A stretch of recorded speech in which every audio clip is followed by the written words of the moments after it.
Alhamdulillah, Alhamdulillah, wassalatu wassalamu ala rasulillah Muhammad ibn Abdullah.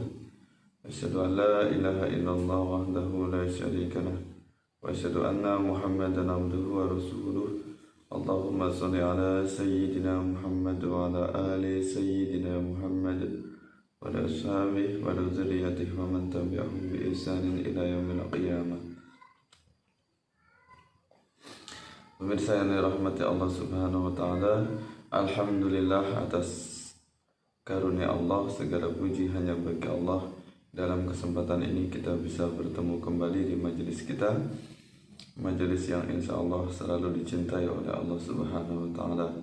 Majelis dalam rangka untuk mengungkap kebenaran, majelis untuk membela dakwah aswaja, majelis yang berpegang teguh kepada ajaran Ahlus Sunnah wal Jamaah insyaallah. Pemirsa yang saya hormati, mudah-mudahan Anda semuanya selalu dalam lindungan Allah. Segala aktivitasnya diberikan kemudahan oleh Allah Subhanahu wa taala. Segala hajatnya dikabulkan oleh Allah Subhanahu wa taala. Dimanapun Anda berada, mudah-mudahan Allah selalu memberikan pertolongan, memberikan bimbingan, memberikan hidayah Anda semuanya dalam keadaan sehat walafiat, amin ya rabbal alamin. Pemirsa yang dirahmati Allah Subhanahu wa taala, pada kesempatan ini kita akan membahas yaitu tentang istilah penamaan Wahabi. Dari manakah istilah Wahabi? Siapakah pertama kali tokoh atau orang yang menggunakan istilah Wahabi untuk menyebut kelompok yang mengaku sebagai pengikut salaf atau manhaj salaf. Ya. Nah, ternyata yang membuat sebuah kenamaan atau membuat label nama Wahabi bukanlah dari Syiah. Jadi tidak ada sangkut pautnya antara Wahabi dengan penamaan gelar Wahabi dari Syiah. Ya. Nah, tokoh atau orang yang pertama kali menggunakan istilah Wahabi ini adalah kakak kandung dari Muhammad bin Abdul Wahhab, ya, yaitu Syekh Sulaiman bin Abdul Wahhab.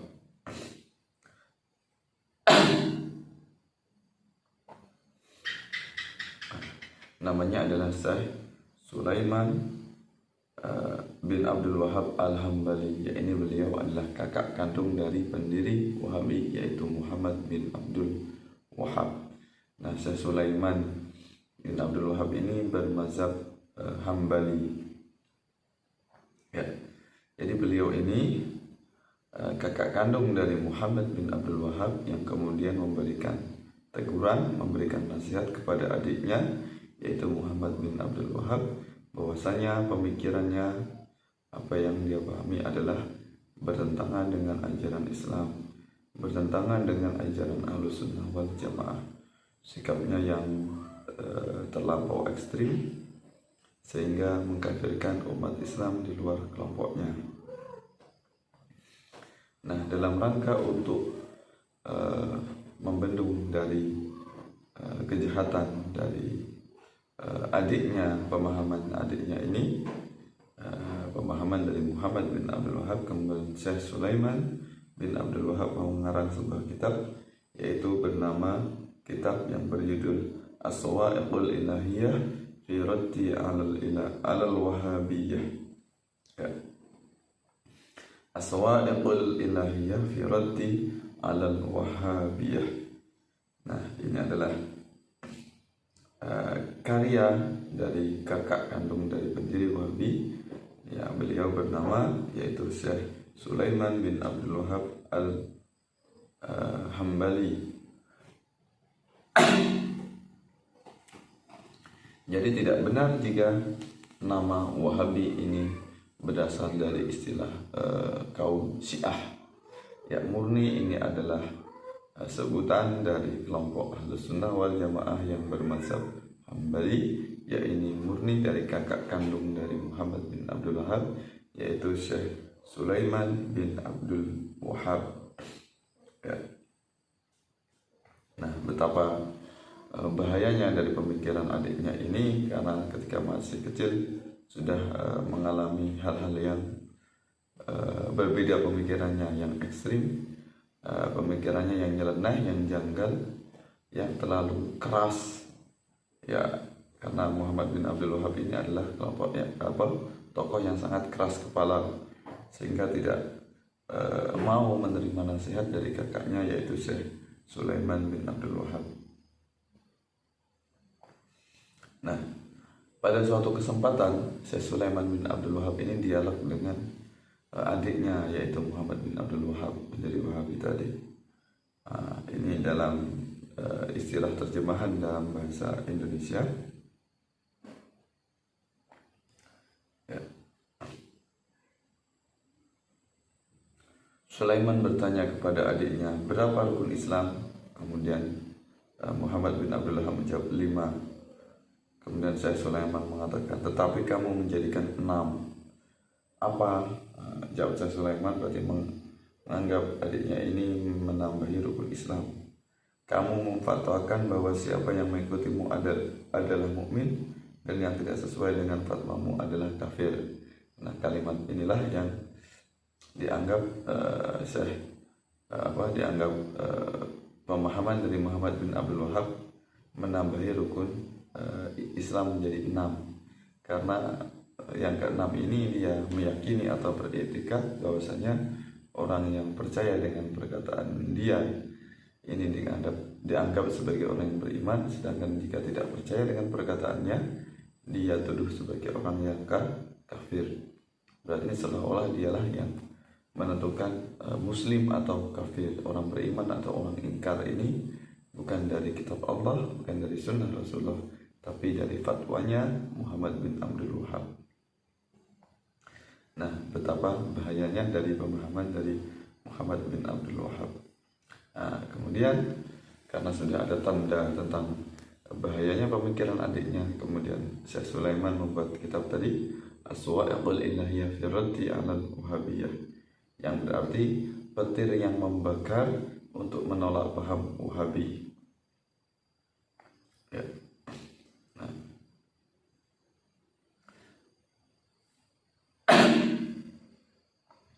Jadi fatwa dari Muhammad bin Abdul Wahab adalah kebanyakan fatwanya adalah mengkafirkan umat Islam.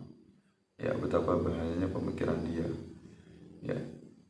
Yang dia katakan orang bermaksiat itu bukan orang yang melakukan kejahatan, perbuatan dosa, tapi orang yang melakukan ziarah kubur, yaitu ke makam Rasulullah, atau ziarah kubur atau bertawasul kepada makam Rasulullah. Itulah yang dia katakan sebagai orang yang maksiat. Betapa bahayanya orang yang niatnya tabarruk, ngalap berkah, atau orang yang bertawasul kepada Rasulullah SAW, dia tuduh melakukan kemaksiatan.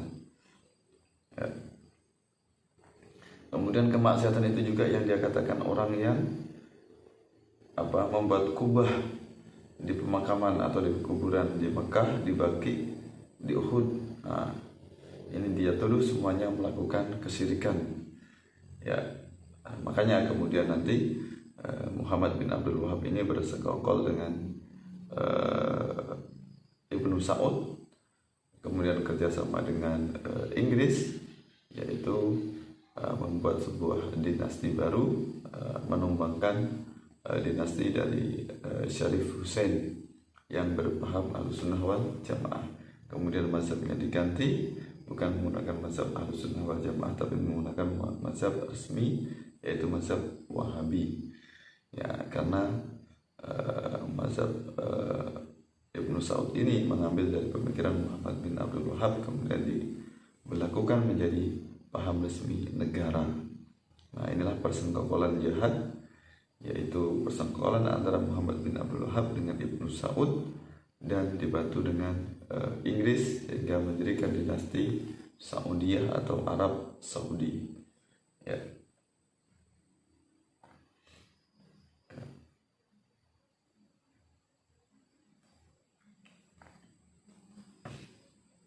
Nah, ini beberapa tokoh yang mengkritik atau yang memberikan nasihat teguran pemahaman bahaya dari Muhammad bin Abdul Wahab.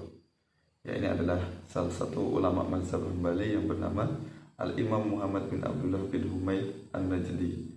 Berkata dalam kitabnya As-Suhub Al-Wabilah Ad-Daraih Al-Hanabilah, ketika menulis biografi Syekh Abdul Wahab, yaitu ayah pendiri Muhammad bin Abdul Wahab atau ayah pendiri dari Wahabi. Demikian pula putra beliau Syekh Sulaiman atau kakak dari Muhammad bin Abdul Wahab juga menentang terhadap dakwahnya dan membantahnya dengan bantahan yang baik berdasarkan ayat Al-Quran dan hadis. Ya, Syekh Sulaiman menamakan bantahannya dengan judul Fasal Khitab fi Rad ala Muhammad bin Abdul Wahab. Allah telah menyelamatkan Syekh Sulaiman dari keburukan dan tipu daya adiknya, meskipun ia sering melakukan serangan besar yang mengerikan terhadap orang-orang yang jauh darinya. Ya, ini betapa bahayanya dari Muhammad bin Abdul Wahab melakukan tindakan yang keras atau ekstrim, bahkan melakukan pembunuhan, ya, melakukan serangan.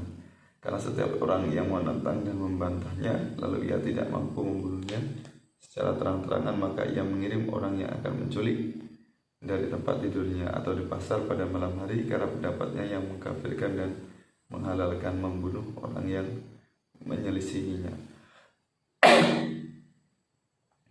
Nah, ini disampaikan oleh Ibnu Humaid An-Najdi, ya, dalam kitab As-Suhub Al-Wabilah Ad-Daraih Al-Hanabilah halaman 275. Kemudian kritikan dari guru dari Muhammad bin Abdul Wahab, guru dari pendiri Wahabi, Syekh Muhammad bin Sulaiman Al-Qurdi Asy-Syafi'i, ya, memberikan nasihat agar Muhammad bin Abdul Wahab jangan menyempal dari Sawaidul A'zam atau jangan menyempal dari mayoritas umat Islam. Wahai Ibnu Abdul Wahab, ya, aku menasihatimu karena Allah, tahanlah lisanmu dari mengkafirkan kaum muslimin. Jika kau dengar seorang meyakini bahwa orang yang ditawasuli bisa memberi manfaat tanpa kehendak Allah, maka ajarilah dia kebenaran dan terangkan dalilnya bahwa selain Allah tidak bisa memberi manfaat maupun madorot.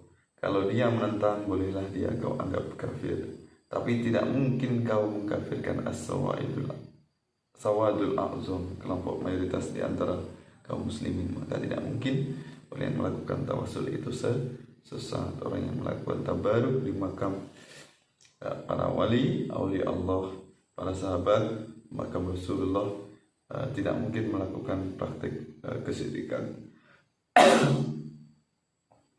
Karena engkau menjauh dari kelompok terbesar, orang yang menjauh dari kelompok terbesar lebih dekat dengan kekafiran sebab dia tidak mengikuti jalan muslimin. Nah, ini adalah ancaman dari gurunya, dari guru Muhammad bin Abdul Wahab, ya, yaitu Syekh Muhammad bin Sulaiman Al-Qurdi Asy-Syafi'i, ya. Nah, kemudian ada ulama mazhab Maliki yang bernama Al-Imam Ahmad bin Muhammad As-Sawi Al-Maliki, ulama terkemuka abad 12 Hijriah dan semasa dengan Muhammad bin Abdul Wahab, berkata dalam Syiah ala Tafsir Jalalain, ya, ayat ini turun mengenai orang-orang Khawarij, yaitu mereka yang mendistorsi penafsiran Al-Quran dan Sunnah. Mendistorsi ini berarti maknanya adalah merubah.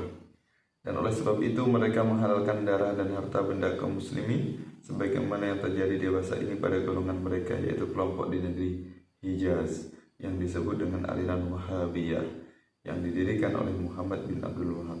Mereka menyangka bahwa mereka akan memperoleh sesuatu manfaat, padahal mereka adalah orang-orang pendusta. Nah, ini dalam kitab As-Syiah As-Sawi ala Tafsir Jalalain, ya. Kemudian ulama mazhab Hanafi Al-Imam Muhammad Amin Afandi yang populer dengan sebutan Ibnu Abidin, ya, berkata dalam kitabnya Hasyiah Radul Mukhtar, keterangan tentang pengikut Muhammad bin Abdul Wahab kaum Khawarij pada masa kita, sebagaimana terjadi pada masa kita para pengikut Ibnu Abdul Wahab atau Muhammad bin Abdul Wahab yang keluar dari Najd dan berupaya keras menguasai 2 tanah suci. Ya, akhirnya berhasil karena disokong oleh Inggris dan Ibnu Saud.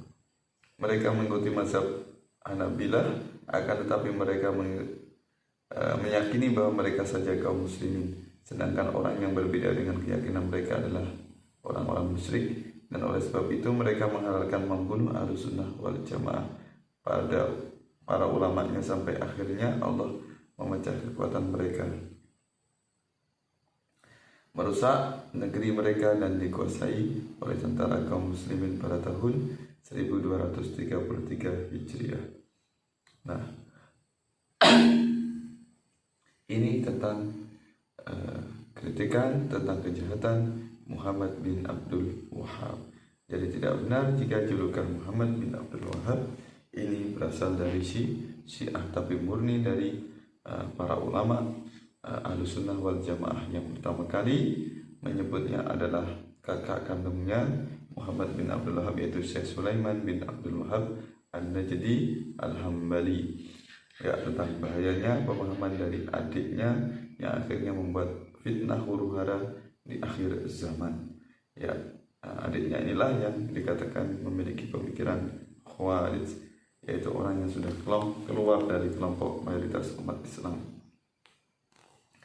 Nah, Syekh Sulaiman kemudian mengarang sebuah kitab As-Sawa'iqul Ilahiyah fi Raddi 'alal Wahhabiyah. Ya.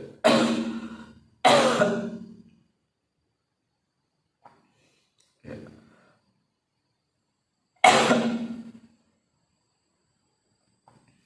Nah, itu tadi tentang sekelumit tentang bahayanya pemahaman Muhammad bin Abdul Wahhab yang begitu mudahnya mengkafirkan umat Islam hanya karena tabarruk, ziarah kubur, tawassul, ya, melakukan amalan-amalan bid'ah hasanah yang menurut mereka segala bid'ah itu sesat. Ini pemahaman yang sangat sempit, pemahaman yang sangat ekstrim, ya, pemahaman yang menyempal dari mayoritas pendapat kaum muslimin, ya, menyempal dari pendapat Ahlussunnah wal Jamaah atau kelompok mayoritas atau Sawadul A'zam. Ya, mudah-mudahan kita semuanya pengikut Ahlussunnah wal Jamaah selamat dari kejahatan Salafi Wahabi, dari kejahatan pengikut dari Muhammad bin Abdul Wahhab. Tetaplah kita toleran, bersikap moderat, yaitu tengah-tengah, tidak ekstrim dan tidak liberal, ya, tidak radikal dan tidak liberal. Insya Allah negeri kita akan senantiasa aman, terlindungi dari fitnah Dajjal, terlindungi dari fitnah pengikut Dajjal, yaitu Muhammad bin Abdul Wahhab beserta dengan pengikutnya. Sampai bertemu dalam kesempatan yang lain. Mudah-mudahan Allah Subhanahu wa Ta'ala selalu memberikan kita kesehatan, sehat lahir batin, kita bisa istiqomah mengikuti ulama Ahlussunnah wal Jamaah insyaallah. Mudah-mudahan bermanfaat. Wallahu muwaffiq ila aqwamit thoriq. Wassalamualaikum warahmatullahi wabarakatuh.